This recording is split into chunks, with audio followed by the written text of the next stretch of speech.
ladies and gentlemen. I've opened this picture of Amy Adams without makeup. Um, it's a pretty big picture, so we should be able to zoom in fairly well without losing a whole lot of detail. Oh yeah, we can zoom in really easily. So we're gonna work on is doing some just basic, like they do in pretty much every magazine you see, photo editing. Okay, so let me zoom back out here. First thing we're going to do is we're going to look around. I mean, she looks pretty good, even, without makeup. You have to give it to her. A lot of celebrities without makeup are kind of scary. Not too bad.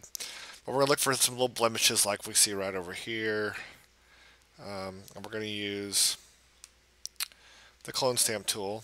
And we've been using the clone stamp tool, but I want to show you a couple tricks of the clone stamp tool. One, I want to make sure I've got a soft edge brush, so it's going to leave kind of a fuzzy edge rather than a hard edge. And two, I'm going to lower my opacity down to about 50. Now I can change opacity just by typing in the, whoops, click off here. Opacity, just type in the number. You see how it changes 10%, 20%, 30%. All I'm doing is hitting 1, 2, 3. So I hit 5, 50%. Remember with the clone stamp tool, you choose the area you want to patch it with. Nearby, hold down the option key or alt key. Click where you patch from, click over top.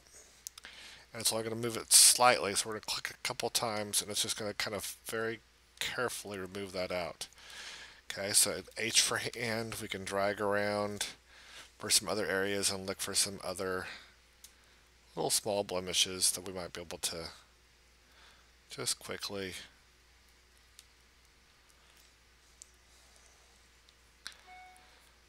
kind of remove. My screen's really dirty, so it's kind of hard to tell what's a blemish and what's just a mark on my screen. Kind of fun.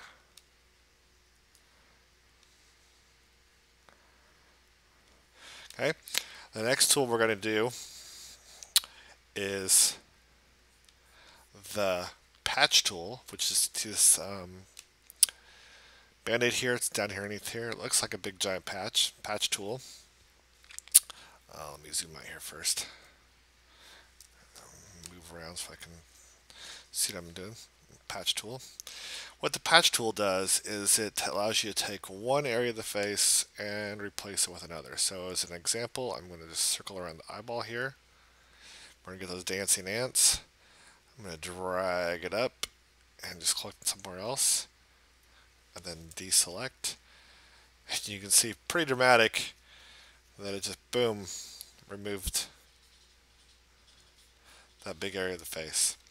Now we don't want anything to do anything that dramatic, but what we do want to do with that, again zoom in here, is kind of work on removing some of her crow's feet, smile lines, whatever you want to call them. So we're going to click that, we're just going to drag over a little bit, deselect, select another one here, slide up a little bit, deselect. And you want to be careful that you're not doing everything from the kind of the same area of the face, because it'll begin to start to really show. That's what you're doing. Okay. And we can do the same thing here with her little extra hairs between her eyeballs. Which, I don't mind. A little extra eyebrow hair here and there. Probably more than you guys wanted to know, right?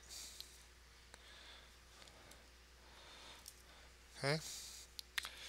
But just kind of scroll around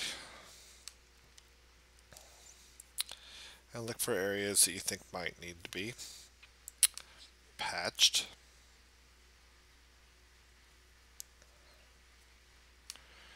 And see what you can do about patching them.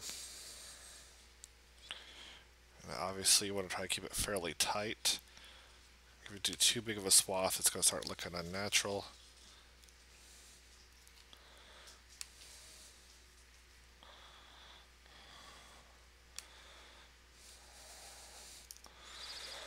can see already how much kind of a difference that makes.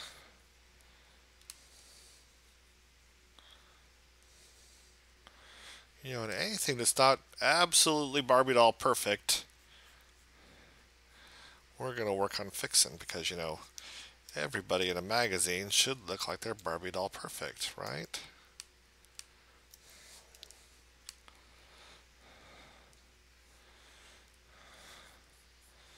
Of course they should. Why should anybody look like they actually have any kind of personality or real life when we can make everybody look Barbie doll perfect?